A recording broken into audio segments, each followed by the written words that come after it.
तो आज हम फोकस करेंगे न्यूमेरिकल्स पे। तो mostly I will covering up the topic of moment of inertia and conservation of angular momentum. तो स्टार्टिंग फ्रॉम दिस न्यूमेरिकल क्या दिया हुआ है, हमें रिलेशन दिया हुआ है angular momentum part A and part B. तो हमें करेक्ट रिलेशन पता करना है। Momentum angular momentum L A पे ज़्यादा होगा या एल बी पे ज़्यादा होगा या L A equals to L B होगा। तो क्या क्वेश्चन में क्या दिया हुआ है, in the X Y plane कोई बॉडी v वेलोसिटी से मूव कर रही है अलोंग दिस पाथ। तो दो इंस्टेंस पे eight t equals to t1 हम यहाँ ले लेते हैं और t इक्वल्स टू t2 पे हमें एंगुलर मोमेंटम LA और LB दिया हुआ है। तो हमें रिलेशन पता करना है। तो सबसे पहले हमें क्या चाहिए होता है, सबसे पहले हमें बेसिक्स पे जाना होता है। तो एंगुलर मोमेंटम हमारे यहाँ में क्या दिया होता है, वो होता है P क्रॉस R और इसको हम लिख सकते हैं mv क्रॉस R। ये होता है एंगुलर मोमेंटम। अब एंगुलर मोमेंटम कैसे चेंज कर सकते हैं, किस फैक्टर पे एंगुलर मोमेंटम इस क्वेश्चन में चेंज हो सकता है। या तो हमारा वेलोसिटी का डायरेक्शन चेंज हो जाए, हम ए से बी गए, हमारा वेलोसिटी का डायरेक्शन चेंज हो गया, या हमारा आर जो कि रेफरेंस पॉइंट होता है कहाँ से, perpendicular distance from the origin. तो हम यहाँ पे देख सकते हैं परपेंडिकुलर डिस्टेंस क्या हो गया हमारा, ये लाइन हो गई हमारी परपेंडिकुलर डिस्टेंस। तो हम कह सकते हैं इस क्वेश्चन में ना तो वेलोसिटी वेक्टर चेंज हो रही है क्योंकि at point A at point B कहा गया it's moving with the velocity v। अब डायरेक्शन पे हम फोकस करेंगे तो डायरेक्शन a और b का क्या है, स्ट्रेट लाइन, जो कि a का डायरेक्शन था वही b का डायरेक्शन है। तो it's moving in the same direction, so velocity vector is not changing. अब हम r पे फोकस करेंगे। r क्या हमारा, दोनों केस में हमारा r जो है रेफरेंस लाइन वो ये है। तो r भी नहीं चेंज हो रहा हमारा, v भी नहीं चेंज हो रहा, मतलब l initial equals to l final, और कह सकते हैं l a equals to l b। तो हमारा इस फॉर्मूले से हमारा क्या पता चल गया, अगर एक बॉडी स्ट्रेट लाइन में मूव कर रही है, तो एंगुलर मोमेंटम जो पार्टिकल ए पे होगी वही पार्टिकल बी पे भी होगी। तो सो हमारा जो रिलेशन आ गया वो L A equals to L B हो गया।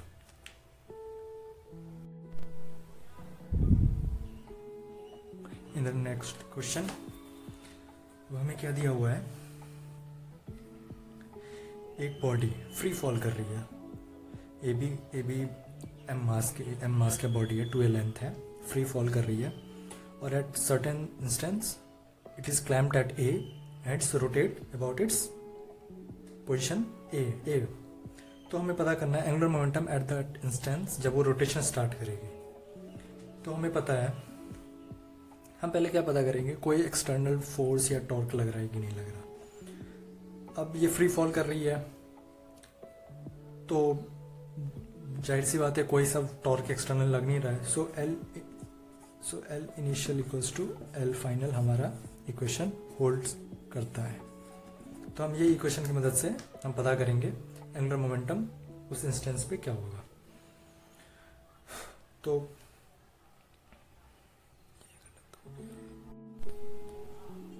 इन दिस क्वेश्चन क्या गिवन है, m मास और 2a लेंथ की एक हॉरिजॉन्टल रॉड है जो इनिशियली फ्री फॉल कर रही है, और एट सर्टेन इंस्टेंट से t इक्वल्स टू t1 पे ये क्लैम्प्ड हो गई एट पोजीशन a, और देन इट विल रोटेट। तो हमें पता करना है एंगुलर वेलोसिटी जब वो रोटेशन स्टार्ट करेगी। तो हमें पता है यहाँ पे कोई एक्सटर्नल टॉर्क लग नहीं रहा है, so L I equals to L F, L initial equals to L final. ठीक है, तो अब एल इनिशियल क्या होगा इस केस में, एल इनिशियल जब एम मास की बॉडी 2a लेंथ और गिवन है, जब वो नीचे को मूव कर रही है तो रॉड की वेलोसिटी जो है वो v हमें गिवन है। तो एल इनिशियल क्या हो गया हमारा, according to formula M V cross R. अब हमें v गिवन है, हमें r पता करना है, r क्या होगा, और r जो लेंथ होता है वो सेंटर ऑफ मास से परपेंडिकुलर डिस्टेंस जहाँ पे कुछ फोर्स लग रहा होता है। तो यहाँ पे r क्या आ गया, 2a लेंथ है, तो इसका सेंटर ऑफ मास कहाँ लाई करेगा, 2a/2, अगर हम यहाँ से देखें ए पे लाई करेगी, तो हम क्या कह सकते हैं, एम वी इंटू 2a/2, यह हमारा आ गया L initial equals to L final. अब एल फाइनल क्या, एल फाइनल का केस है रोटेशन वाला। अब एल फाइनल जो हम केस डिटरमाइन करेंगे वो रोटेट कर रही है, तो रोटेट कर रही होगी तो उस केस में क्या होता है, L equals to I omega, और आई क्या होता है, मोमेंट ऑफ इनर्शिया, और वो कहाँ से होता है moment of inertia, through the axis of rotation. मतलब अब ए से रोटेट कर रही है, तो मानो इस अगर रोटेट कर गई हाफ, तो इस पोजीशन पे आ गई बॉडी, और ये किसके थ्रू रोटेट करी, ए, तो हमें पता है moment of inertia of rod along the perpendicular bisector क्या होता है, ml²/2l। और दूसरा, अब ये रोटेट अगर एक एंड से कर रही है तो दूसरे एक एंड से क्या हो जाता है, चेंज होकर हो जाता है ml²/3। तो इसको हम पुट करेंगे, आई हमारा आ गया ml²। अब यहाँ एल का हम वैल्यू रख देंगे, एल क्या आ गया हमारा, लेंथ 2a² इंटू हमें क्या पता करना है, ओमेगा। हमें सब कुछ वैल्यू गिवन हुई है, तो हम इसके से ओमेगा निकाल लेंगे, तो कितना आएगा, हमसे हम कट जाएगा a 3b, a से 3b/4a, यह आ गया हमारा angular velocity at that point when rotation start. Simple है। इन द नेक्स्ट क्वेश्चन, इसमें गिवन है,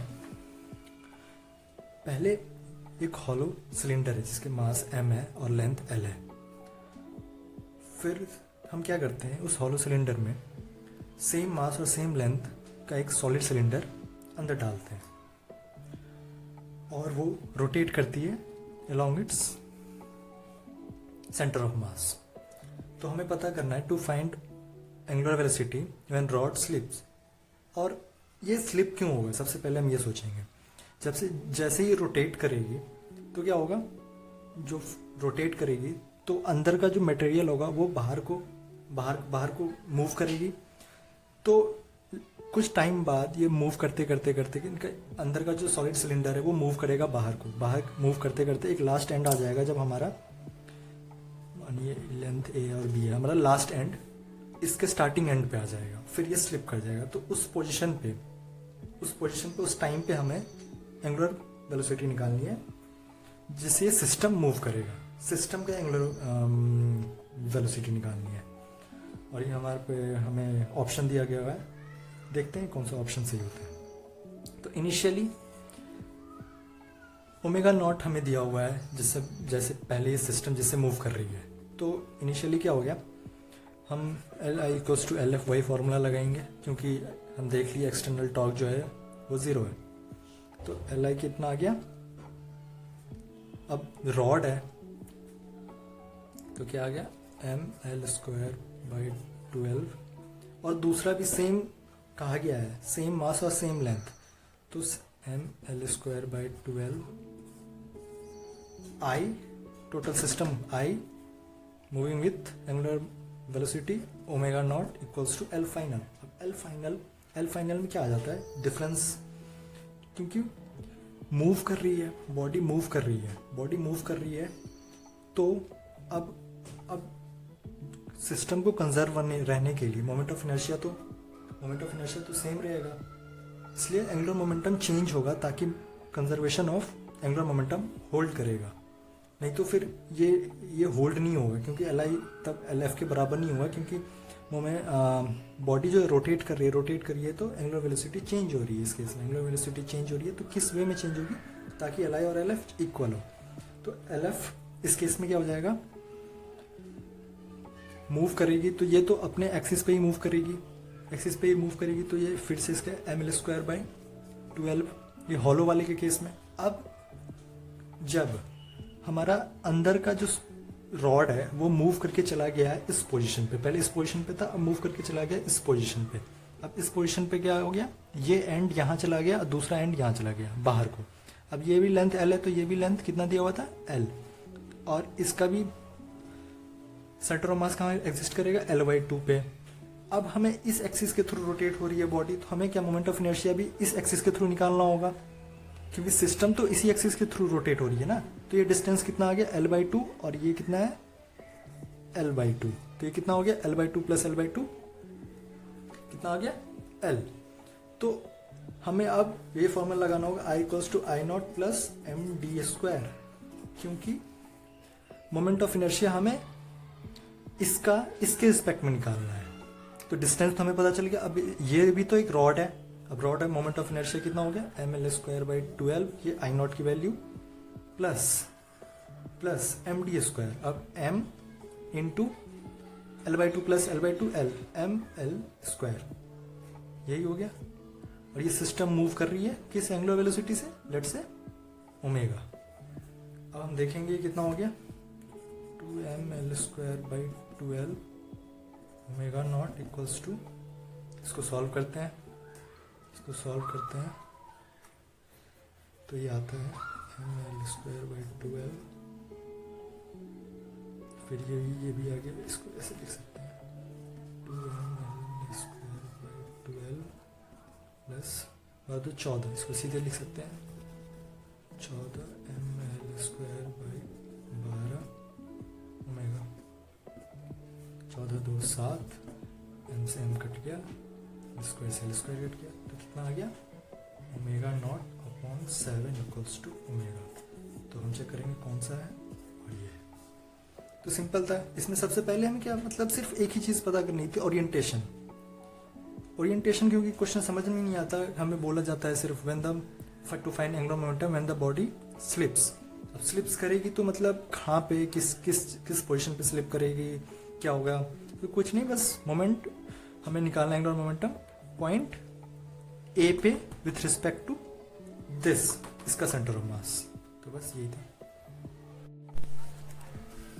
इन द नेक्स्ट क्वेश्चन क्या दिया हुआ है,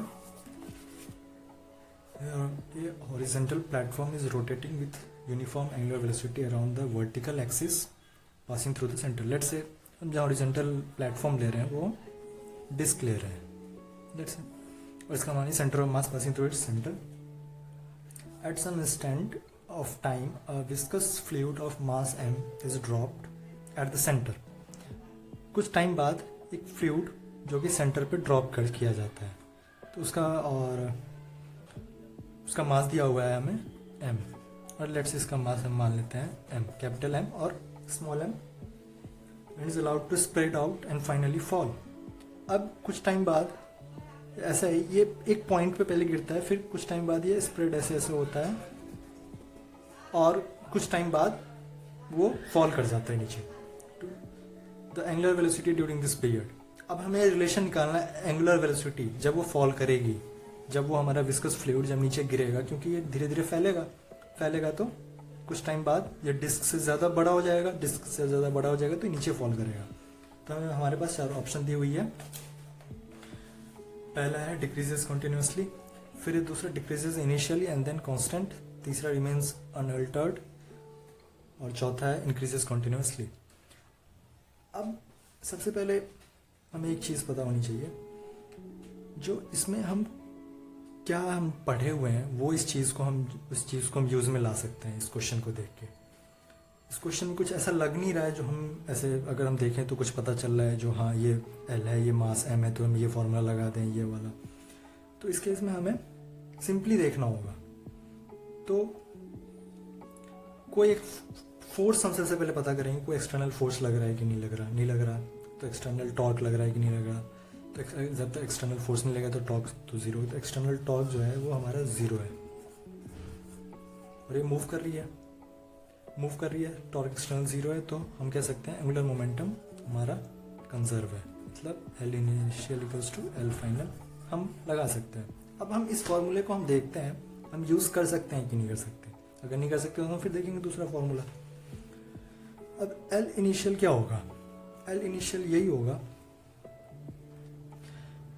एट इंस्टेंट जब m मास का एक विस्कस फ्लूइड जब सेंटर पे गिरी है, तो उस केस में क्या होगा, moment of inertia of disc along centre of mass कितना होता है mr²/2, ठीक है, प्लस अब अगर m मास का एक पॉइंट मास अगर हम सेंटर ऑफ मास पे गिराते हैं जो कि एक्सिस ऑफ रोटेशन है, तो उस केस में उसका एंगुलर मोमेंटम क्या हो जाएगा, 0, क्योंकि आई हमारा क्या आएगा, 0, क्योंकि ये पॉइंट मास है और पॉइंट मास है और उसका जो आर वेक्टर होगा वो क्या होगा, 0. So initially moment of inertia for the m mass, small m mass, 0 omega equals to, finally भी अगर हम अब हम एल फाइनल कब देखेंगे, जब वो m मास का जो पॉइंट मास था अब वो बढ़ के एक डिस्क कवर कर लिया और डिस्क कवर कर लिया, अब वो गिरने को नीचे है,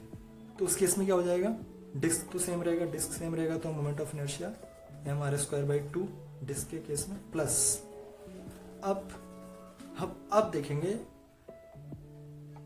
स्मॉल m के लिए मोमेंट ऑफ इनर्शिया क्या हो जाएगा, अब इसने पूरा कवर कर लिया है डिस्क को, अब पूरा कवर कर लिया है तो एज यूजुअल r मानिए r हमारा डिस्क की रेडियस है, तो अगर ये कवर किया है क्या स्मॉल r, तो इसका भी रेडियस क्या हो जाएगा, तो ये हो गया mr² डिस्क के केस में ओमेगा डैश. अब हम डिटरमाइन कर सकते हैं जो L इनिशियल है और L फाइनल बराबर कब होगा. पहले ये 0 था लेकिन ये बढ़ के इस फैक्टर से बढ़ा है L फाइनल mr² से.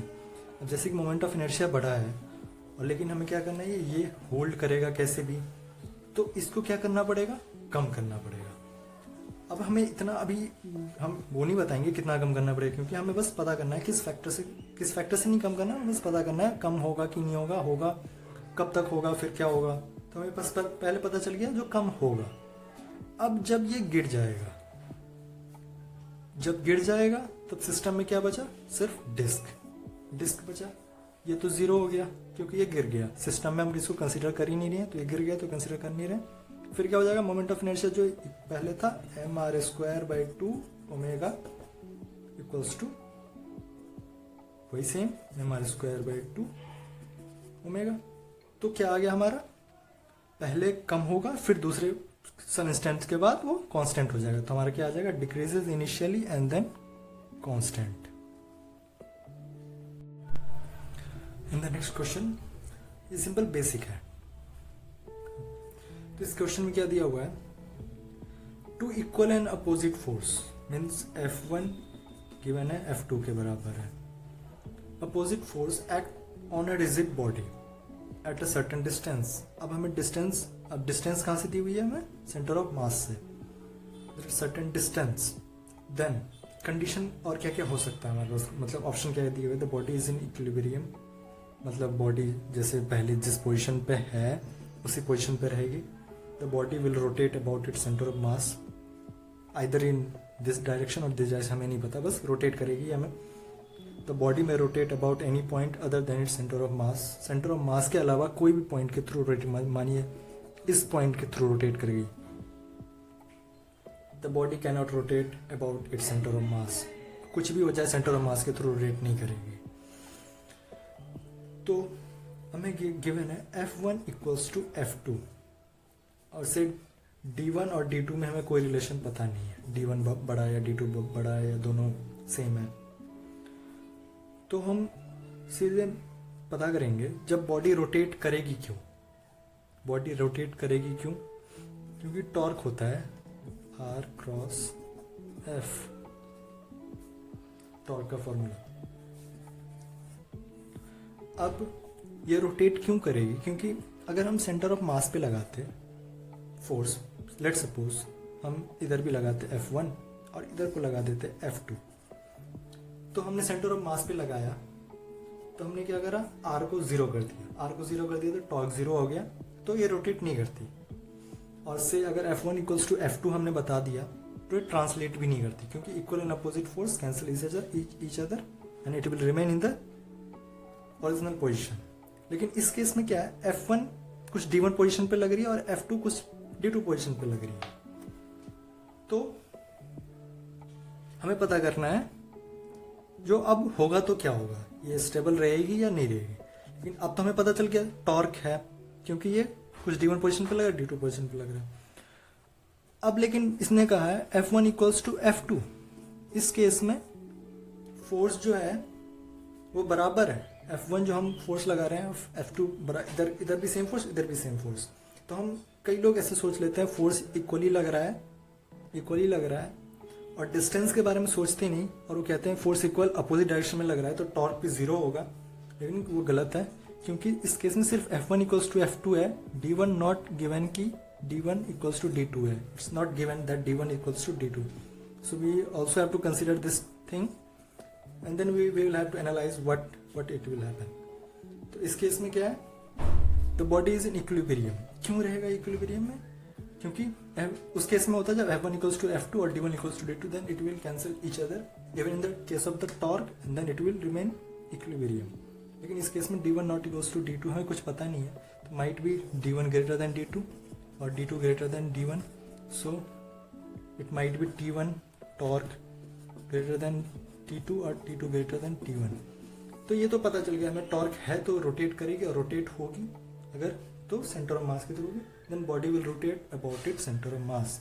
ये हो गया इसका answer, the body will rotate about it centre of mass. Now we will move into the moment of inertia. So इस केस में एक यूनिफॉर्म रॉड है जिसके मास 6m और लेंथ 12 दे रखा है। इस क्वेश्चन में क्या करता है, ये इस रॉड को मोल्ड करके एक रेगुलर हेक्सागन में चेंज कर देता है और हमें फिर बोलता है moment of inertia about this point क्या होगा। तो सिंपल है, हमें पता है मास 6m और 12 है, ठीक है। अब अगर 6m मास को 12 डिस्टेंस जो लेंथ है उसको हम मोल्ड करेंगे रेगुलर हेक्सागन में, तो हमें सबसे पहले पता होनी चाहिए ईच पार्ट लेंथ और मास कितना हो जाएगा। तो मास ईच पार्ट का क्या हो जाएगा m की, तभी तो m इंटू 6m आएगा। यूनिफॉर्मली हमने मोल्ड करा है और लेंथ है हमारा 12L, तो 12L और तो लेंथ कितना हो जाएगा हमारा ईच सेक्शन का 2L। तो हमें बस मास पता चल गया, लेंथ पता चल गया, और फिर मोमेंट ऑफ इनर्शिया हमें पता ही है कैसे निकालेंगे। अगर मोमेंट ऑफ इनर्शिया ये भी तो एक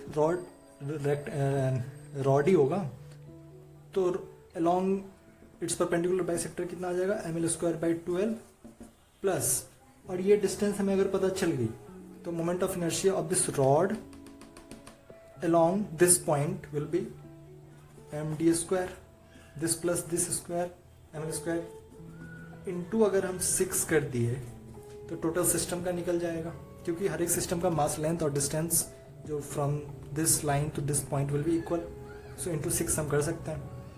तो बस हमें ये डिस्टेंस जो कि ज्योमेट्री से निकलेगा, बहुत आसान है। तो हमें अब कुछ नहीं करना, सिर्फ ज्योमेट्री से हमें ये डी डिस्टेंस निकालनी है। तो हमें पता है अब रेगुलर हेक्सागन है, ये क्या करती है, इक्वल एंगल सबटेंड करती है अदर सेंटर। चाहे आप कोई सा भी ट्रायंगल ले लो, ये इक्विलेटरल होगा क्योंकि ये इक्वल एंगल सबटेंड करती है सेंटर पे। ये प्रॉपर्टी होती है रेगुलर हेक्सागन की। तो हमें ये लेंथ 12 पता है। अब इक्विलेटरल ट्रायंगल बन रही है तो ये लेंथ भी कितना हो जाएगा 12 और ये लेंथ भी 12। तो हमें ये लेंथ पता करनी है, तो ज्योमेट्री से हम पता कर लेंगे ये कितना आ जाएगा 4L² माइनस, अब 12 है तो ये L², तो कितना आ गया √3L। अब हमें कुछ नहीं करना है, ये वैल्यू बस d के जगह पुट कर देना है। तो कितना होगा m इंटू मास, हमें कितना दिया हुआ है मास, वो हम सिंपल अगर इस केस में ले रहे हैं तो मास m इंटू लेंथ कितना है 12L² plus m into √3L²। अगर हम सिस्टम के लिए कंसिडर करें तो इंटू 6, क्योंकि इक्वली होगा। तो फिर इसको इसमें अगर हम करते हैं कैलकुलेट तो ये शायद से 20mL² के बराबर आएगा। तो आज के लिए सेशन में हमने क्या क्या कवर किया है, moment of angular momentum conservation पे जो भी बेसिक लेवल से लेके हार्ड लेवल तक क्वेश्चन हमने करा है, और फिर मोमेंट ऑफ इनर्शिया का हमने बेसिक लेवल टच करा है। फिर हम नेक्स्ट सेशन में क्या करेंगे, मोमेंट ऑफ इनर्शिया को हम हाई लेवल पे ले जाएंगे, और फिर इन द नेक्स्ट सेशन में हम क्या करेंगे, प्योर रोलिंग पे क्वेश्चन डिस्कस करेंगे। So for today this is all, thank you for the watching.